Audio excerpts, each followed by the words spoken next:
ગુજરાતના મંદિરો અને જૈન દેરાસરોને નિશાન બનાવી ચોરીનો સિલસિલો ચલાવતી રાજસ્થાનની કુખ્યાત ગરાસિયા ગેંગનો પર્દાફાશ થયો છે. પોલીસે આ ગેંગના એક રીઢા ગુનેગારને રાજસ્થાનથી દબોચી લીધો છે, જેના કારણે સુરતના અડાજણ ખાતે થયેલી જૈન દેરાસર ચોરીનો રહસ્યમય ભેદ ઉકેલાઈ ગયો છે. આ આરોપી ઉપર 11 ચોરીના ગુના નોંધાયા છે અને તેમાંથી 8 ચોરી તેણે ખાસ જૈન દેરાસરોમાં કરી હોવાનું બહાર આવ્યું છે. સુરત શહેરમાં તારીખ 11/8/2025ના રોજ વહેલી સવારે અંદાજે 2:15 વાગ્યાથી 3:15 વાગ્યાના સમયગાળા દરમિયાન સુરતના અડાજણ વિસ્તારમાં ગુરુરામ પાવનભૂમિના પરિસરમાં આવેલા રામજી ઓવરા જૈન મંદિરમાં ચોરી થઈ હતી. 2 અજાણ્યા ઈસમો તાપી કિનારા તરફથી મંદિરમાં પ્રવેશ્યા હતા અને મંદિરની દિવાલ ઉપર કરેલી કોતરણી તોડી અંદર પ્રવેશ કર્યો હતો. ચોરોએ મંદિરમાં રાખેલી 2 લાકડાની દાનપેટી તોડી તેમાંથી આશરે 45,000ની રોકડ ચોરી કરી હતી.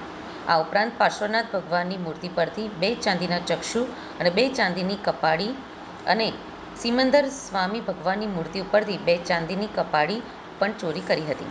કુલ 70,000ના મુદ્દામાલની ચોરી કરીને ચોરો નાસી ગયા હતા, જે અંગે અડાજણ પોલીસ સ્ટેશનમાં પણ ગુનો નોંધાયો હતો. પોલીસને બાતમી મળી હતી કે આ ચોરી રાજસ્થાનની ગરાસિયા ગેંગ દ્વારા કરવામાં આવી છે. આ બાતમીના આધારે રાજસ્થાનના પિંડવારા નજીક આવેલા અંતરિયાળ ડુંગરાળ વિસ્તારમાંથી આરોપી લાલરામ ગંગારામ સોહનને ઝડપી પાડવામાં આવ્યો હતો. તેની પૂછપરછ કરતા તેણે અને તેના સાગરીતો લાડુરામ માલાજી ધનાવત અને કરણ ખુમારામ સિસોદિયાએ મળીને સુરતના અડાજણ જૈન મંદિરમાં ચોરી કર્યાની કબૂલાત કરી હતી. પોલીસની તપાસમાં બહાર આવ્યું છે કે આ ગેંગના સભ્યો ભૂતકાળમાં ગુજરાત રાજ્યમાં જુદી જુદી જગ્યાએ જૈન દેરાસરો અને મંદિરોના પથ્થરો ઘસવાનું મજૂરી કામ કરતા હતા. આ કારણે તેઓને જૈન દેરાસરો અને મંદિરોમાં સ્થાપિત મૂર્તિઓ ઉપર ચડાવેલા આભૂષણો અને દાનપેટીઓ વિશે સારી જાણકારી હતી. તેઓ અંતરિયાળ વિસ્તારો અને હાઈવે નજીક આવેલા જૈન દેરાસરો અને મંદિરોની માહિતી મેળવીને રાજસ્થાનથી આવી ચોરીના ગુનાઓને અંજામ આપતા અને ચોરી કરીને પરત વતન જતા.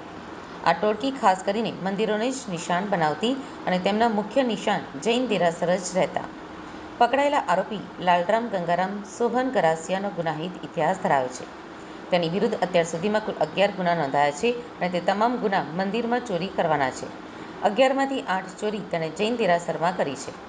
આરોપી વિરુદ્ધ ભાવનગરના Palitana township, Danda police station, Karjan police station, Bharuch જિલ્લાના નબીપુર, સુરત ગ્રામ્યના કામરેજ, વલસાડ રૂરલ, પાટણ જિલ્લાના ચાણસ્મા, સિદ્ધપુર, અમદાવાદ ગ્રામ્યના કોંટ, ખેડા જિલ્લાના ઉમરેડ પોલીસ સ્ટેશન સહિત રાજસ્થાનના સિરોહી જિલ્લામાં પણ ચોરીની ફરિયાદો દાખલ છે. લાલરામ ગંગારામ સોહનને પકડી પાડવામાં આવ્યો છે, જ્યારે પકડવાના બાકી આરોપીઓ લાડુરામ માલાજી ઉર્ફે આભારામ ધનાવત અને કરણ ખુમારામ સિસોદિયાની શોધખોળ પોલીસ કરી રહી છે.